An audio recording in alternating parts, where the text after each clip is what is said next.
नमस्कार दोस्तों, आप सभी का स्वागत है मैथ्स के लेक्चर्स में। ये मैथ्स के लेक्चर्स ईएससी और गेट के लिए बहुत हेल्पफुल हैं। दोस्तों ये बाकी कॉम्पिटिटिव एग्जाम्स के लिए भी यूज किए जा सकते हैं। दोस्तों अब ये मैथ्स के लेक्चर्स सौरभ पांडे सर का जो चैनल है, Saurabh Pandey GS for all, उस पे आप लोग देखेंगे। तो दोस्तों हम लोग कंटिन्यू करते हैं। हम लोग कैलकुलस पढ़ रहे थे, ठीक है। उस पे हम लोगों ने डेरिवेटिव वाला पार्ट कंप्लीट कर लिया है, मैक्सिमा और मिनिमा कंप्लीट कर लिया है। अब हम लोग शुरू करेंगे पार्शियल डेरिवेटिव। पार्शियल डेरिवेटिव, ठीक है, पार्शियल डेरिवेटिव।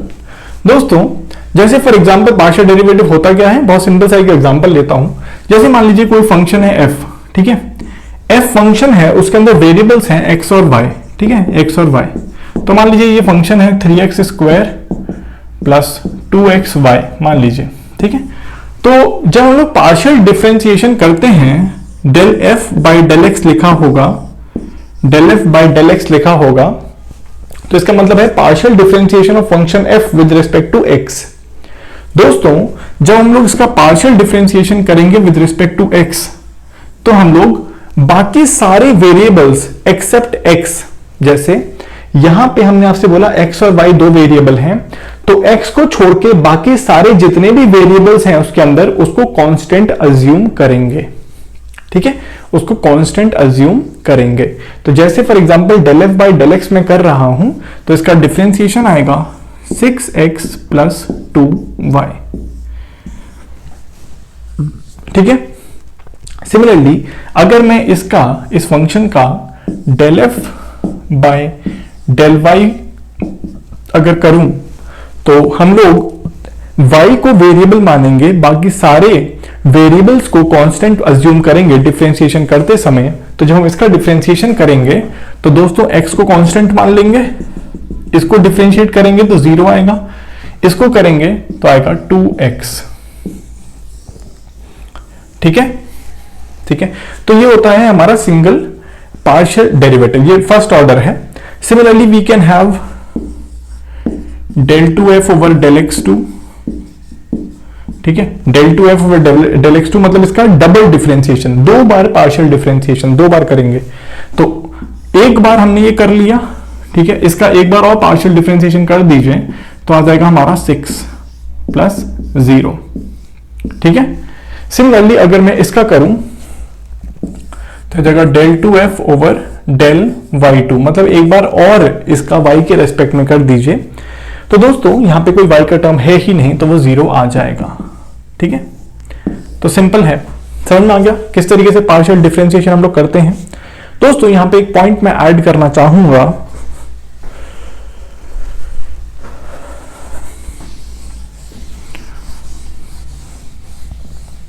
देखिएगा, देखिए आप डेल एफ या del 2f over del x y ऐसे लिखा होगा, ठीक है। डेल एक्स डेल वाई भी लिखा हो सकता है, डेल एक्स डेल वाई ऐसे भी लिखा हो सकता है। तो इसका मतलब होता है दोस्तों, पहले आप फंक्शन को x के टर्म्स में डिफरेंशिएट कर दीजिए, पार्शियल डिफरेंशिएशन कर दीजिए, फिर जो रिजल्ट आए उसको y के टर्म्स में एक बार और डिफरेंशिएट कर दीजिए, y के टर्म्स में एक बार और डिफरेंशिएट कर दीजिए, ठीक है। तो दोस्तों हमें समझ में आया कि हम कैसे निकालेंगे, कि एक बार आप x के टर्म्स में कर दीजिए, फिर से जो रिजल्ट आए उसको y के टर्म्स में कर दीजिए। दोस्तों ये पहले आपने किया x के टर्म में, फिर आपने y के टर्म में किया। आप इसको ऐसे भी कर सकते थे कि पहले आप फंक्शन f को y के टर्म में कर दीजिए और फिर आप इसको x के टर्म में कर दीजिए, ठीक है। तो इसका मतलब आप पहले y के टर्म में कर दीजिए, फिर x के टर्म में कर दीजिए, या फिर पहले आप x के टर्म में कर दीजिए, फिर y के टर्म में कर दीजिए। आपका दोनों का आंसर सेम ही आएगा हमेशा, ये दोनों हमेशा सेम ही होंगे, ठीक है। तो आप कैसे भी किसी को भी पहले कर सकते हैं, किसी को बाद में कर सकते हैं, ठीक है। आया समझ में। तो जैसे फॉर एग्जांपल अगर हम देखें,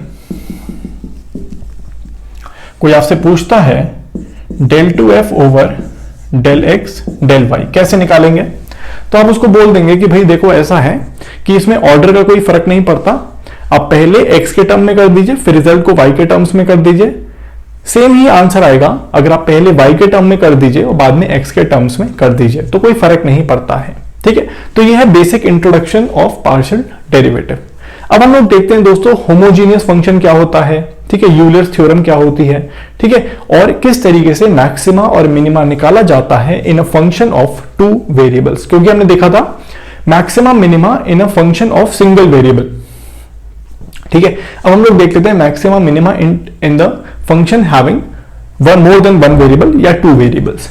ठीक है दोस्तों, चलिए आगे चलते हैं। तो आइए दोस्तों देखते हैं होमोजीनियस फंक्शन क्या होता है, यूलर्स थ्योरम क्या होती है। यूलर्स थ्योरम बहुत इंपॉर्टेंट थ्योरम है और आपके पेपर्स में बहुत ज्यादा पूछे जाने वाली थ्योरम है। तो आइए दोस्तों देखते हैं homogeneous function.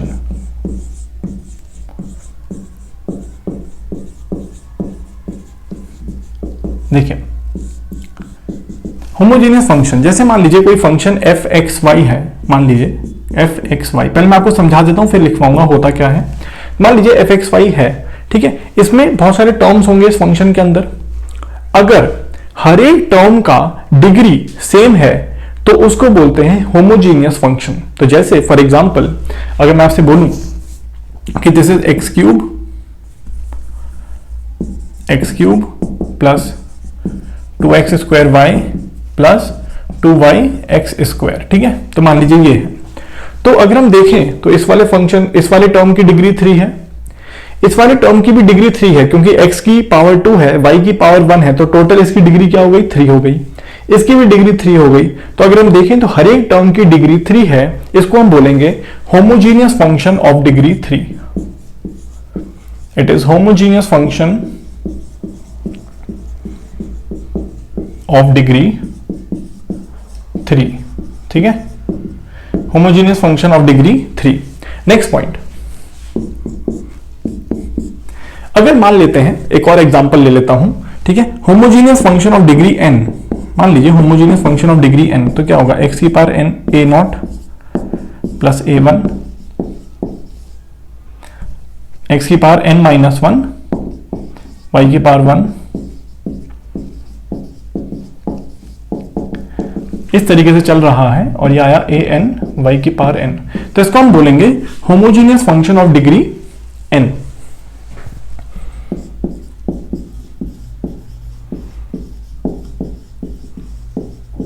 Homogeneous function of degree n। ठीक है, अब यहां देखिए दोस्तों किस तरीके से चेक करते हैं कि गिवन फंक्शन होमोजीनियस है कि नहीं है। तो हम क्या करते हैं, to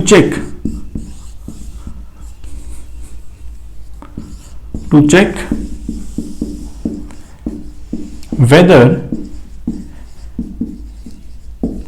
given function is homogeneous or not। ठीक है, whether the given function is homogeneous or not। तो आप क्या करोगे, उस फंक्शन, जैसे मान लीजिए फंक्शन x, y गिवन है, ठीक है, तो आप क्या करेंगे, कोई भी फंक्शन x, y गिवन है, तो आप क्या करेंगे, रिप्लेस x बाय tx, ठीक है, एंड y बाय ty, ठीक है, x को tx से कर दीजिए, y को ty से रिप्लेस कर दीजिए। ठीक है, अब हमें कैसा मिल जाना चाहिए, अगर वो होमोजीनियस होगा तो हमें फंक्शन मिल जाएगा t की power n into f x comma y. ठीक है, अगर ये फंक्शन होमोजीनियस होगा विद डिग्री n तो हमें मिल जाएगा, t इज अ कांस्टेंट, ठीक है ना, t इज अ कांस्टेंट, ठीक है, तो हमें फंक्शन मिल जाएगा। हम क्या कर रहे हैं, x को tx से रिप्लेस कर रहे हैं, y को ty से कर रहे हैं, तो हम देखेंगे कि f of tx comma ty, मतलब आपने क्या किया, पूरे फंक्शन fxy में x की जगह tx कर दिया, y की जगह ty कर दिया, तो f of tx comma ty आपको मिल जाएगा इसके जैसा, t to power n f of xy।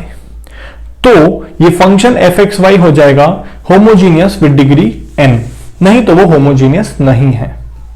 Simple है, जैसे आप इस वाले केस में करके देख लीजिए। अगर आपने यहां पे f of t x comma t y कर दिया तो ये हो जाएगा t cube x cube t cube sorry 2t square x square t y 2ty, ये ऐसे कर देता हूं 2y स्क्वायर एक्स कर देता हूं, ठीक है ना। तो ये जाएगा t square y square t x, ठीक है। तो ये हो जाएगा टी क्यूब, आप कॉमन ले लो यहां से, तो ये जाएगा x cube plus 2x square y plus 2y square x, ठीक है। तो ये हो गया t cube into f x y. तो इसका ये क्या हो गया, होमोजीनियस फंक्शन ऑफ डिग्री 3। और एग्जांपल देखते हैं अभी हम लोग, ठीक है, फिर यूलर थ्योरम देखेंगे। तो आइए दोस्तों देखते हैं इसको, ठीक है। तो देखते हैं कौन सा फंक्शन है कि नहीं है, होमोजीनियस है कि नहीं है। 6 एग्जांपल्स हैं आपके सामने, सॉल्व करके देखते हैं, चेक करते हैं। जो मैंने आपको मेथड बताया उसी को यूज करेंगे, ठीक है। तो हम एक नया फंक्शन बनाते हैं f of t x comma t y, ठीक है। तो हो जाएगा टी क्यूब एक्स क्यूब, ठीक है। So this is equal to, अगर आप देखोगे t square into f x y, f x comma y, ठीक है। तो ये हमारा फंक्शन था, ठीक है। और ये हमारा f of t x comma t y हो गया, ये हो गया t square into f of x y. तो इसका मतलब इसका हो गया सेकेंड ऑर्डर, ठीक है, होमोजीनियस, ठीक है। नेक्स्ट ये वाला देखते हैं, ठीक है। तो एक तरीके से ये क्या हो गया, log of y upon x हो गया, ठीक है, f of x comma y, ठीक है। अब हम लोग देखते हैं कि f of tx comma t y क्या होगा। तो ये हो गया log of tx comma t y, डाल देंगे तो t और t कैंसिल हो जाएगा, ये y अपॉन x हो जाएगा, ठीक है। इसका मतलब ये चीज f ऑफ एक्स वाई के बराबर हो गई। इसका मतलब इसके साथ यहां पे t की पावर 0 है, ठीक है, क्योंकि ये और ये बराबर हो गए फंक्शन। तो यहां पे क्या हो गया, मल्टीप्लाई बाय 1 टी की पावर 0। इसका मतलब this function is homogeneous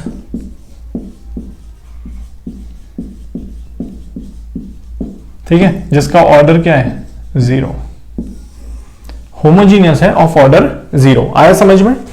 next ये वाला देखते हैं, ये हमारे फंक्शन दे रखा है, ठीक है। अब हम फंक्शन का f of t x comma t y बनाते हैं। तो हो जाएगा sine of t square x cube plus y cube upon x minus y, ठीक है। तो ये अगर हम देखें तो क्या ये चीज t square times of f x y है क्या? नहीं है ना, ऑब्वियसली नहीं, क्योंकि टी स्क्वायर अंदर है, बाहर नहीं है। तो इसीलिए ये चीज इसके बराबर नहीं हो सकती।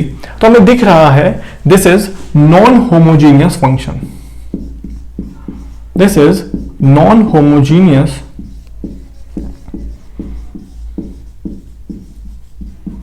Function, this is non homogeneous function. ये वाला देखते हैं, ये वाला देखते हैं। तो यहां पे क्या हो गया, एफ एक्स वाई हमारा हो गया sine inverse 1 plus y upon x whole cube upon 1 minus y upon x, ये हो गया। अब दोस्तों बहुत सिंपल है, अगर मैं यहां पे f of t x comma t y देखूं, t x comma t y देखूं, तो जब मैं टी एक्स और टी वाई डालूंगा यहां पे, तो हमें दिख रहा है कि टी और टी कैंसिल हो जाएंगे।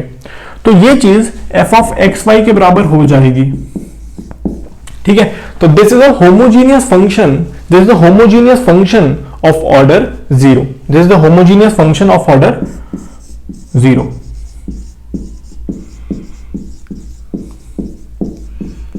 ठीक है, इसका ऑर्डर हो गया 0। नेक्स्ट ये वाला देखते हैं, ठीक है। तो ये वाला देखते हैं, x sine of x upon y, f of x comma y is equal to x sine of x upon y, ठीक है। अब वही करते हैं, f of t x comma t y निकालते हैं। तो ये हो जाएगा t x sine of x upon y. तो आपको दिख रहा होगा कि this is a homogeneous function,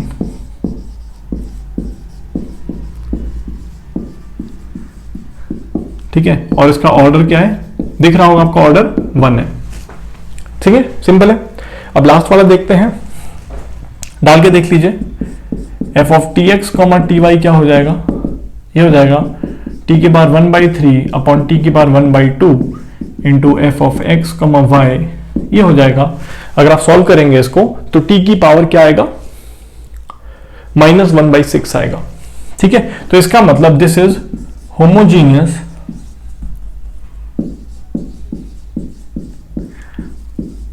of order -1/6, homogeneous of order -1/6। Clear है दोस्तों ये सब? ठीक है, तो इस तरीके से हम होमोजीनिटी किसी भी एक फंक्शन की देख सकते हैं। अब हम लोग देखते हैं दोस्तों यूलर्स थ्योरम, जो काफी इंपॉर्टेंट थ्योरम है, और उसके कुछ ना कुछ क्वेश्चन देखते हैं।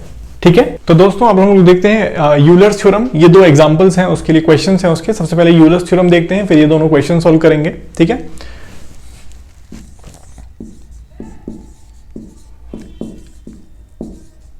Euler's theorem for homogeneous function. ठीक है, Euler's theorem for homogeneous function.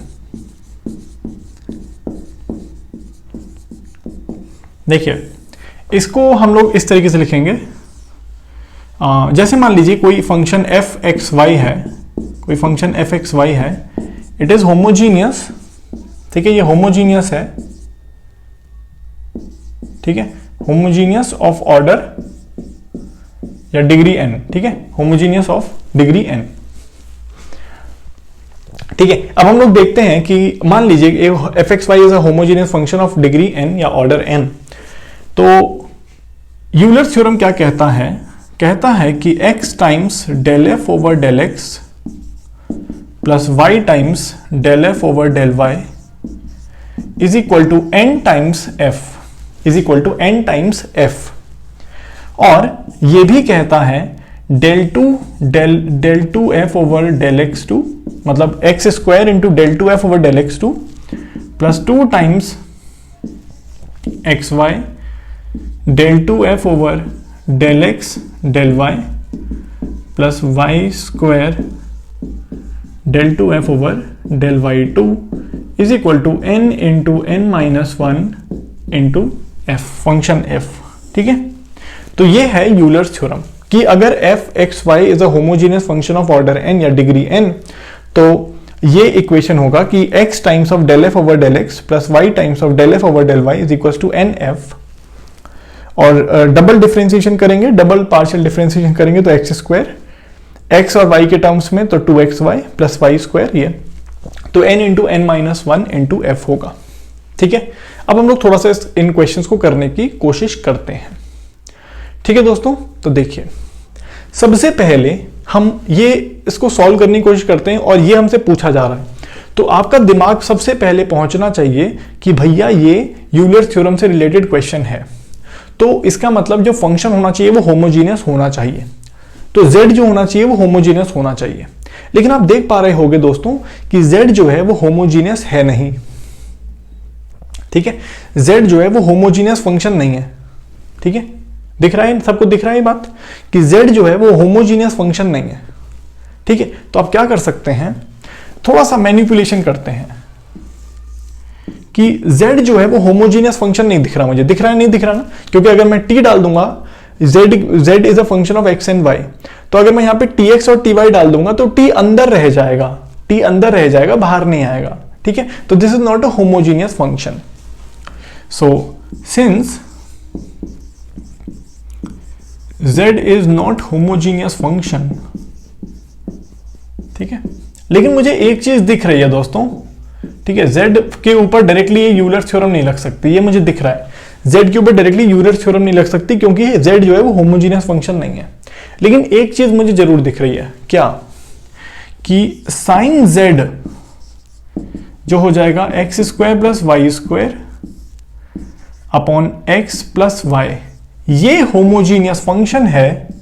तो मान लेता हूं ये एफ जेड है, this is a function f x y is sine z. ठीक है, f x y is sine z, that is equal to this. ठीक है, this is a homogeneous function, और ये दिख रहा होगा आपको, this is a homogeneous function. ठीक है, और इसकी डिग्री क्या हो गई, इसकी डिग्री होगी 1, इसकी डिग्री होगी 1। दिख रहा है सबको ये? उसके बाद अगर हम देखें तो this is a homogeneous function of degree 1। इसके बाद हम लोग देखते हैं कि अब इसके ऊपर मतलब एफ एक्स वाई के ऊपर लगाता हूं मैं यूलर्स थ्योरम, ठीक है, एफ एक्स वाई के ऊपर लगाता हूं मैं यूलर्स थ्योरम, ठीक है। तो मैं ये सवाल मिटाने की जगह ये साइड वाला मिटा देता हूं, ठीक है, सॉल्व करने के लिए, स्पेस बनाने के लिए, ठीक है दोस्तों। तो ये आपने लिख ही लिया होगा भाइयों। चलिए अब हम लोग देखते हैं कि एफ एक्स वाई या sine z is a homogeneous function, तो इसके ऊपर यूलर थ्योरम चलेगी। तो इसका मतलब x f del f over del x plus y del f over del y is equal to function f, ठीक है। तो एफ की जगह मैं डाल देता हूं साइन जेड, ठीक है। तो यह आ जाएगा x del sine z over del x plus y del sine z over del y is equal to sine z, सही है कि नहीं? ठीक है। अब मैं क्या करता हूं, क्योंकि यहां पे f की डिग्री क्या है दोस्तों, f की डिग्री है 1, तो n की वैल्यू क्या हो गई, 1 हो गई, ठीक है। अब क्या करता हूं, del sine z over del z है, डेल एक्स है, तो ये क्या हो जाएगा del z over del x, और ये क्या बन जाएगा, यहां पे साइन का डिफरेंशिएशन क्या होता है दोस्तों, साइन का डिफरेंशिएशन होता है कॉस, तो यहां पे आ जाएगा cos z plus cos z multiplied by y del z over del y is equals to sine z. अब अगर आप कॉस जेड कॉमन ले लेंगे दोस्तों, तो आपके पास बचेगा del z over del x is equals to tan z, ठीक है। तो ये हो गया अपना answer, this is equals to tan z, ठीक है। गुड है, समझ में आया, अच्छा क्वेश्चन है, ठीक है। कभी कभी आपको डायरेक्टली एक मार्कर में डायरेक्टली क्वेश्चन मिल जाएगा, यूलर थ्योरम आप डायरेक्टली अप्लाई कर सकते हो, इजीली क्वेश्चन हो जाएगा।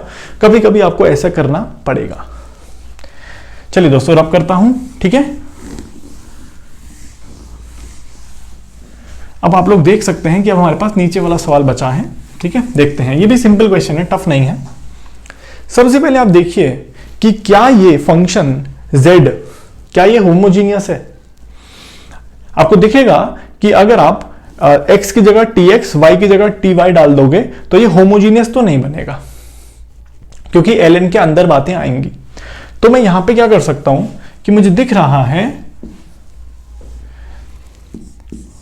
As we can see that, दिख रहा है कि नहीं दोस्तों, ये बात आप लोगों को दिख रही है, as we can see that z is not homogeneous, z is not homogeneous, ठीक है, z इज नॉट होमोजीनियस, क्योंकि अगर आप देखोगे तो tx ty डालोगे तो आएगा ln t क्यूब, ठीक है, ये आएगा, ये आएगा। और ऑब्वियसली इसमें हमें ये this is not equal to t to power n into z, ठीक है, obviously it is not equal to this, तो ये होमोजीनियस तो नहीं है। तो हम क्या देखते हैं दोस्तों, अगर मैं देखूं e टू पावर z देखूं, e टू पावर z, तो e टू पावर z क्या हो जाएगा, x की पावर 4 प्लस y की power 4 upon x minus y। तो दोस्तों ये होमोजीनियस दिख रहा है आपको, e to power z function आपको होमोजीनियस दिख रहा है, ये होमोजीनियस दिख रहा है आपको। और ये कितना डिग्री है इसका, इसका डिग्री है 3, इसका डिग्री है 3। तो let us say that this is fz, so we can say that this is function f x comma y that is equal to e to power z and this is homogeneous with degree 3। दिख रहा है कि नहीं?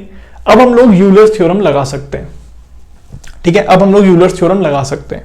तो देखिए दोस्तों कैसे आएगी Euler's theorem, x del f over del x plus y del f over del y is equal to 3f आएगा, इज इक्वल टू 3f आएगा, क्योंकि डिग्री इसकी 3 है। आया समझ में, ठीक है। उसके बाद अब हम लोग f की जगह e टू पावर z डाल देते हैं, f की जगह e टू पावर z डाल देते हैं, तो इजी हो जाएगा, ठीक है। तो यहां पे लिखता हूं, ठीक है, यहां पे लिखता हूं, ऊपर इधर यहां पे लिखता हूं। तो यहां देखिएगा आएगा हमारा x del e to power z upon del x plus y del e to power z over del y is equal to 3 e to power z. ठीक है, अब अगर आप इसको डिफ्रेंशिएट करोगे तो आएगा x e to power z del z over del x, y e to power z del z over del y, ये कट जाएंगे और आपके पास बचेगा x del z over del x is equal to 3। तो आपका आंसर क्या आ जाएगा दोस्तों, इज इक्वल टू 3। ठीक है, तो दोस्तों हम लोगों ने यूलर थ्योरम देख लिया, उसके दो अच्छे क्वेश्चंस देख लिए और मैंने आपको बताया कि डायरेक्टली हम लोग क्वेश्चंस भी मतलब डायरेक्टली आपको इजी क्वेश्चन एक मार्कर में आएगा। तो ये हमारा थ्योरी पार्ट चल रहा है, हम लोग क्वेश्चंस पार्ट में पूरे के पूरे प्रीवियस ईयर क्वेश्चंस करेंगे। ठीक है, तो इतना अभी आगे चलते हैं और यूलर्स की एक्सटेंडेड फॉर्म को भी देखते हैं दोस्तों। तो दोस्तों हम लोगों ने यूलर थ्योरम देखी, उसके बाद दो एग्जाम्पल देखे, उन दोनों एग्जाम्पल्स में से हम लोग एक कंक्लूजन निकाल सकते हैं, क्योंकि कभी कभी क्वेश्चन आ जाता है 2 नंबर में और हमें जल्दी करना रहता है, तो वो मेथड तो है जो मैंने अभी आपको एग्जाम्पल्स के फॉर्म में करा के दिया, उससे हम एक कंक्लूजन निकाल सकते हैं जो ये है conclusion from the previous examples. ठीक है, तो अगर आप कंक्लूजन देखोगे दोस्तों तो ये है कंक्लूजन। क्या है कंक्लूजन, कि अगर मान लीजिए z इज अ फंक्शन, ठीक है, z is a function of x and y, यही तो था पिछले वाले दोनों एग्जांपल में, z था वो फंक्शन था x और y का, लेकिन z होमोजीनियस नहीं था, but z is not homogeneous, z is not homogeneous. ठीक है, z होमोजीनियस नहीं था दोनों के अंदर, लेकिन दोनों एग्जांपल्स में z का फंक्शन होमोजीनियस था। जैसे हमने एक एग्जांपल देखा था जिसमें z equals to ln something था, तो e टू पावर z जो था वो होमोजीनियस था, तो फंक्शन ऑफ z होमोजीनियस है। तो बट फंक्शन ऑफ z मतलब fz इज होमोजीनियस। ठीक है, ऑफ डिग्री n। तो दोस्तों इन दैट केस ये होगा हमारा यूलर थ्योरम का आंसर कि x del x over del x plus y del z over del y, sorry x del z over del x plus y del z over del y is equal to n times f z over f dash z. ठीक है, ठीक है, F Z जो homogeneous है और n क्या है, F Z की डिग्री। ठीक है, तो ये है अपना आंसर। वैसे आप डायरेक्टली भी उससे कर सकते हो जो मैंने मेथड आपको बताया, या फिर आप ये कंक्लूजन देख सकते हैं। दोस्तों अगर मैं इस पूरे फंक्शन को, ये जो मैंने लिखा है n f z over f डाई जेड, इसको जी जेड मान लेता हूं, इसको जी जेड मान लेता हूं। ठीक है, तो ये होगा हमारा इसका result, x square del 2 z over del x2 plus 2xy del 2 z over del x del y y2 del 2 z over del y2 is equal to g z into g dash z minus 1। वैसे इतना याद रखने की जरूरत नहीं क्योंकि इतना lengthy question नहीं आएगा, आपके क्वेश्चन जनरली यहीं तक सीमित रहेंगे। ये वाला स्पेशल केस हो गया एक तरीके से, आप लिख सकते हो, बट मुझे लगता नहीं इसको याद करने की जरूरत है। G dash into g dash z minus 1, g z into g dash z minus 1, where g z is this. ठीक है, जी जेड ये है, लेकिन इसको याद करने की कोई जरूरत नहीं है, इतना ही काफी है। ठीक है, चलिए, तो यहां तक हमने यूलर थ्योरम देख ली। दोस्तों अब हम लोग देखते हैं extended form of Euler theorem क्या होता है। ये extended form of Euler theorem क्या होता है, देखिए मान लीजिए फंक्शन है h, h is a function जो दो अलग अलग फंक्शंस का एडिशन है, f और g। ठीक है, तीनों x y के फंक्शन हैं। ठीक है, मान लीजिए this is homogeneous,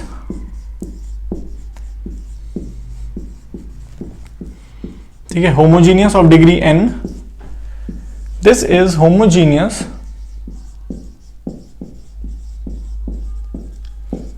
of degree m। तो दोनों अलग अलग तरीके से होमोजीनियस हैं, ये होमोजीनियस n का है, ये होमोजीनियस m का है। तो दोस्तों x del h over del x plus y del h over del y will be equal to n times f plus m times g, n times f plus m times g। इसको आप बहुत easily prove कर सकते हो। कैसे? आप h को लिख दो f प्लस g, h को लिख दो f प्लस g, तो h की होमोजीनियस यूलर थ्योरम अलग हो जाएगी, f की और g की दोनों की यूलर थ्योरम अलग अलग हो जाएगी। जैसे मैं आपको यहां पे एक एग्जांपल करके दिखा देता हूं।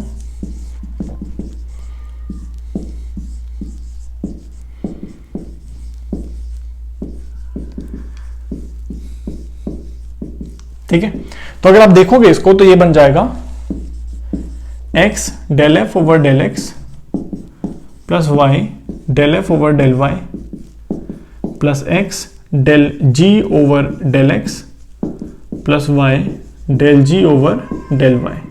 ये हो जाएगा दोस्तों। अब ये देखिए, ये यूलर थ्योरम हो गई, ये यूलर थ्योरम हो गई। ये क्या हो जाएगा? n times f plus m times g। ठीक है, तो ये है extended form of Euler theorem, पूछी जा सकती है किसी क्वेश्चन के अंदर। ठीक है,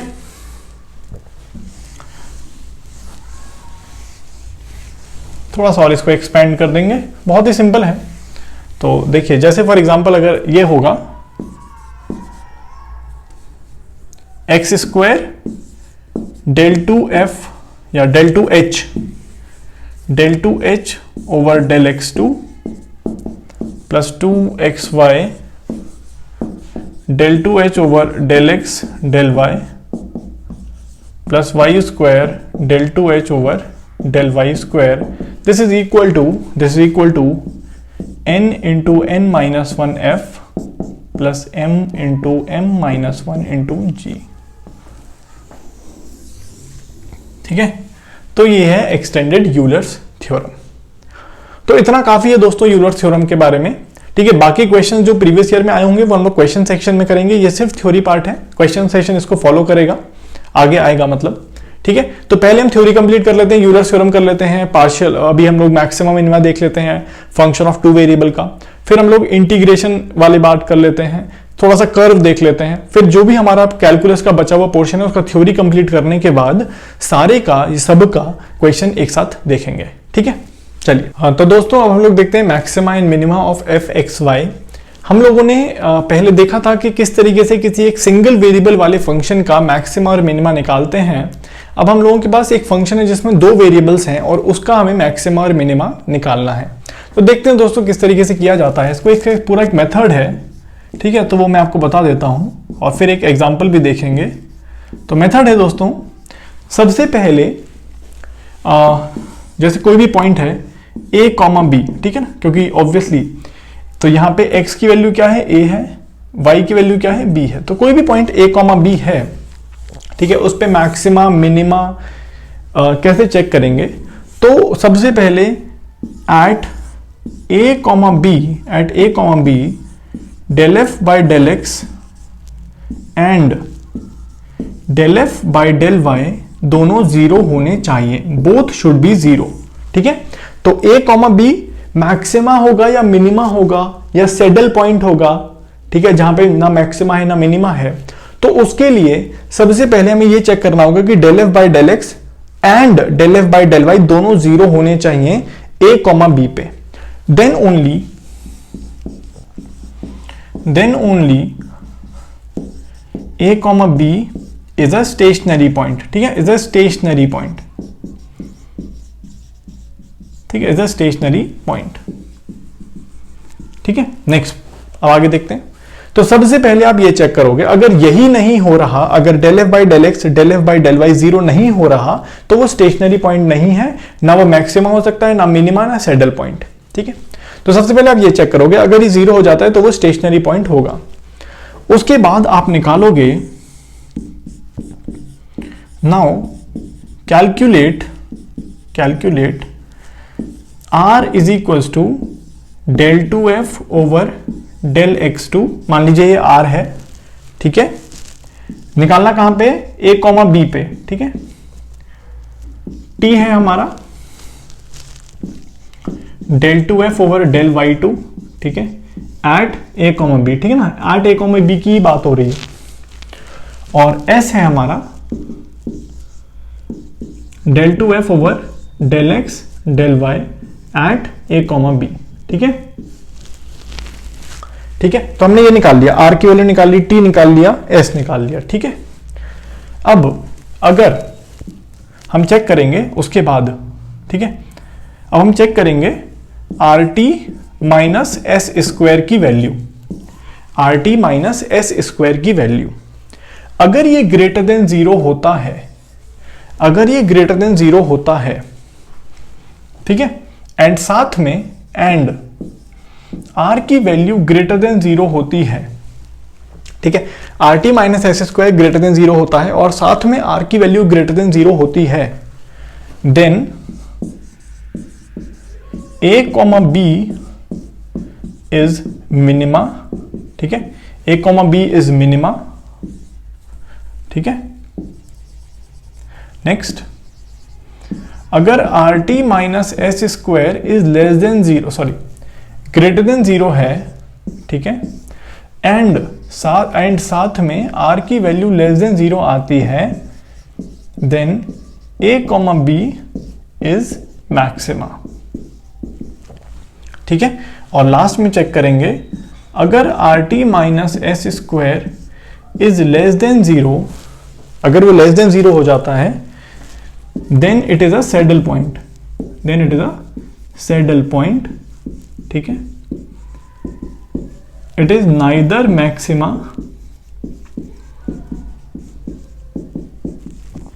नॉर मिनिमा। ठीक है, it is neither maxima nor minima. ठीक है, तो दोस्तों एक बार फिर से देख लीजिए आप इसको। तो दोस्तों एक बार और देख लेते हैं इसको, रिपीट कर देता हूं आप लोगों के लिए। हमें मैक्सिमा मैक्सिमा मिनिमा निकालना है। फंक्शन है दो वेरिएबल का x एंड y। सबसे पहले आपको कोई भी पॉइंट दे रखा होगा, चेक करना है मैक्सिमा है, मिनिमा है या सैडल पॉइंट है। तो सबसे पहले आप क्या करेंगे, उस वाले पॉइंट पे सबसे पहले आप चेक करोगे del f del x, del f by del x, del f by del y दोनों जीरो होने चाहिए। अगर जीरो नहीं है तो इसका मतलब वो स्टेशनरी पॉइंट है नहीं, और ना मैक्सिमा होगा, ना मिनिमा होगा, ना सैडल पॉइंट होगा। तो सबसे पहले आप ये चेक करोगे। अगर ये जीरो आ जाता है उसके बाद आप कैलकुलेट करोगे आर, जो है double partial differentiation of f with respect to x, double partial differentiation of f with respect to y, t हो गया, एस हो गया ये। ठीक है, ए बी पे, ए बी वाले पॉइंट पे। तो फिर चेक करोगे are t minus s square अगर पॉजिटिव है और आर की वैल्यू ग्रेटर देन जीरो है तो वो मिनिमा हो जाएगा। अगर ये ग्रेटर देन जीरो है, लेस देन जीरो आ रही है आर की वैल्यू, तो ये मैक्सिमा हो गया। अगर ये लेस देन जीरो आ रहा है, ठीक है, तो ये सैडल पॉइंट होगा, it is neither minima nor maxima. ठीक है, इक्वल टू जीरो वाला केस हम लोगों के लिए वैलिड नहीं है, मतलब हम लोगों के आउट ऑफ द स्कोप हो जाएगा, कॉम्पिटिटिव एग्जाम में नहीं आएगा। ठीक है, अब हम लोग एक एग्जांपल देखते हैं और सॉल्व करते हैं। ठीक है, तो दोस्तों अब हम लोग नेक्स्ट टॉपिक, और जो हमारा लास्ट टॉपिक है पार्शियल डिफरेंशिएशन का, दैट इज टोटल डेरिवेटिव। बहुत ही सिंपल टॉपिक है, बहुत इजीली आप लोग समझ जाएंगे दोस्तों। देखते हैं, तो जैसे मान लीजिए z is a function of y। ठीक है, z is a function of y and y is a function of g। ठीक है, y जो है वो फंक्शन है x का, y is a function of x, z is a function of y, y is a function of x। ठीक है, तो दोस्तों अगर वो आपसे पूछता है dz बाई डी एक्स क्या होगा, dz बाई डी एक्स क्या होगा, ठीक है, तो आप क्या करेंगे, del f by del y, नहीं, क्योंकि f के अंदर सिर्फ एक ही वेरिएबल है तो यहां पे डेल की कोई बात ही नहीं होगी। ठीक है, जब f के अंदर, फंक्शन के अंदर दो वेरिएबल होते हैं तब हम लोग पार्शियल डिफरेंशिएशन की बात करते हैं। ठीक है, तो यहां पे आप पहले गौर करिएगा चीजें किस तरीके से चल रही हैं, फिर मैं आपको समझाऊंगा। ठीक है, देखो सबसे पहले हम यहां देखेंगे, यहां पे मैं पार्शियल डिफरेंशिएशन लिखने का कोई मतलब नहीं बनता है। ठीक है, क्यों, क्योंकि यहां पे function f is a variable of y only. ठीक है, तो इसलिए हम क्या लिखेंगे, df by dy and dy by dx। सही, तो ये आएगा आंसर। अच्छा, यहां पे देखिए, यहां पे हमने पार्शियल डिफरेंशिएशन क्यों नहीं लिखा। देखिए सबसे पहले मैं आपको समझाता हूं यहां पे पार्शियल डिफरेंशिएशन क्यों नहीं लिखा, क्योंकि फंक्शन f के अंदर सिर्फ एक ही वेरिएबल है। ठीक है, y वेरिएबल है, तो हम लोग सिर्फ और सिर्फ इसका एक ही वेरिएबल है तो इसलिए पार्शियल डिफरेंशिएशन का कोई मतलब बनता नहीं है, पूरा डिफरेंशिएशन लिखेंगे, ठीक है। और ऑब्वियसली y के अंदर भी सिर्फ एक ही वेरिएबल है x, तो इसलिए हमने उसका भी फुल डिफरेंशिएशन लिखा है। समझ में आया? अब एक और चीज देखिए, z के अंदर कितने वेरिएबल हैं? देखिए z is a function of y is a function of x। तो इसका मतलब अगर जैसे फॉर एग्जांपल मैं आपसे बोलूं कि z जो है वो है y³ + 2y² + sin y, ठीक है, and y is a function of x, तो मान लेता हूं कि y is equal to cos x है, ठीक है। आप इसको इसमें डाल दोगे तो आ जाएगा cos³ x 2cos² x + sin of cos x, ठीक है। तो इसका मतलब z के अंदर सिर्फ एक ही वेरिएबल तो बचा x, इसीलिए हमने लेफ्ट साइड में भी फुल डिफरेंशिएशन लिखा है, पार्शियल डिफरेंशिएशन नहीं लिखा है। ये इंपॉर्टेंट है, ठीक है, समझ में आना चाहिए। तो अगर मान लीजिए z is a function of y is a function of x, अब दोनों में सिंगल वेरिएबल्स हैं, तो इसलिए फुल डिफरेंशिएशन। नेक्स्ट देखिए, मान लीजिए z is a function of x and y, z is a function of x and y, ठीक है, x is a function of t and y is also a function of t, ठीक है। x is a function of t, y is also a function of t, but z is a function of x and y, ठीक है। तो यहां देखिए दोस्तों, अगर मैं z को x को gt डाल देता हूं, y को ht डाल देता हूं, तो z के अंदर तो एक ही वेरिएबल बचाना t।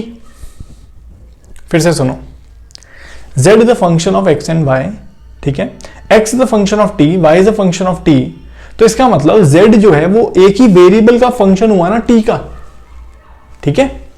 तो यहां पे फुल डिफरेंशिएशन लिखा जाएगा dz over dt, that will be equal to del f by del x into dx by dt। देखो ध्यान से सुनना और ध्यान से देखना हर एक पॉइंट को। देखो यहां पे फुल डिफरेंशिएशन क्यों लिखा मैंने? क्योंकि z के अंदर सिर्फ एक ही वेरिएबल है t। यहां पे मैंने पार्शियल डिफरेंशिएशन क्यों लिखा? क्योंकि f के अंदर दो वेरिएबल है x एंड y, तो इसलिए पार्शियल डिफरेंशिएशन लिखा मैंने x का।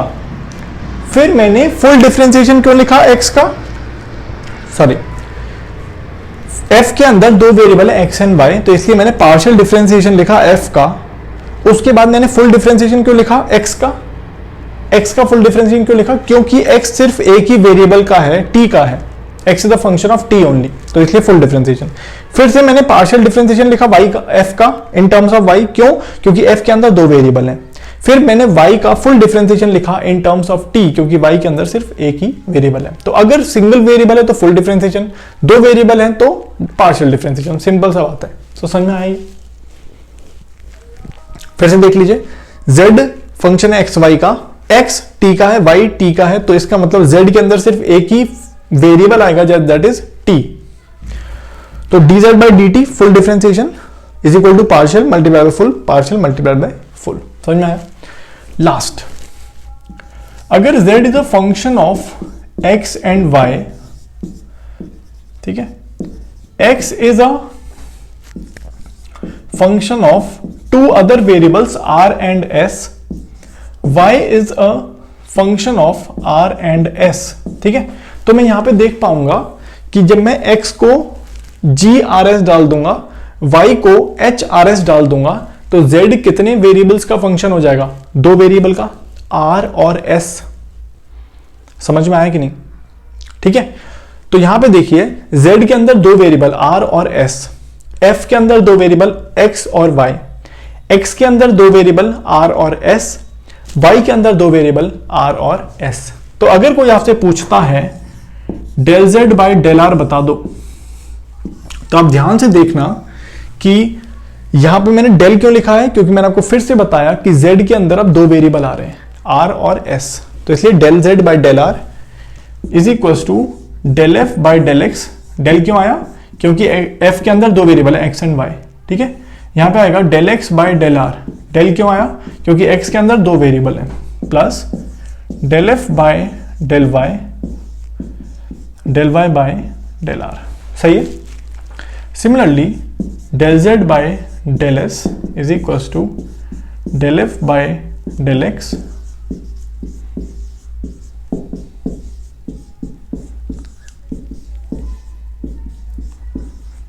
ठीक है, आया समझ में?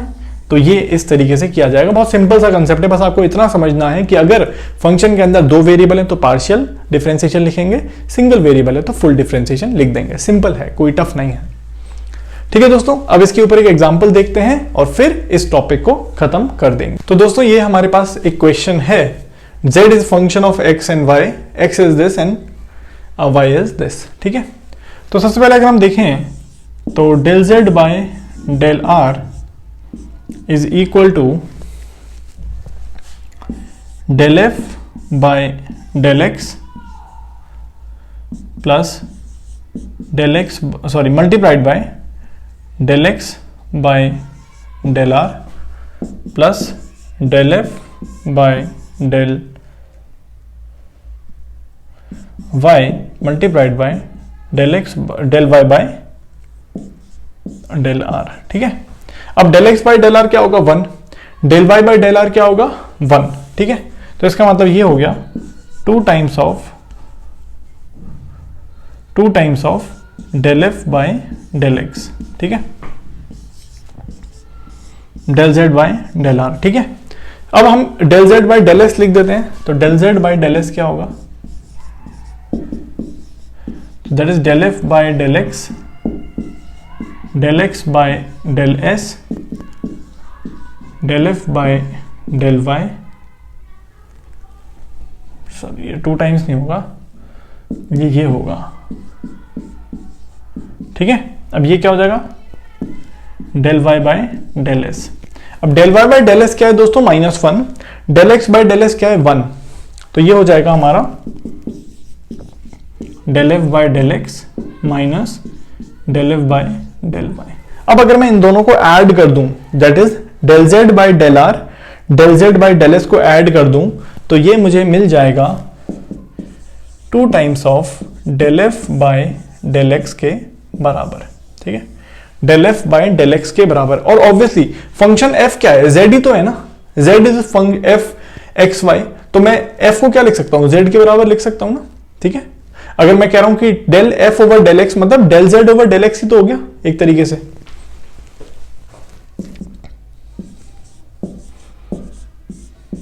सही बात है कि नहीं? देखो एक बारी क्या कहना चाह रहा हूं मैं, z is function f of x y, तो f of x y is equal to z, बात तो वही हो गई। तो del f over del x is equal to del z over del x।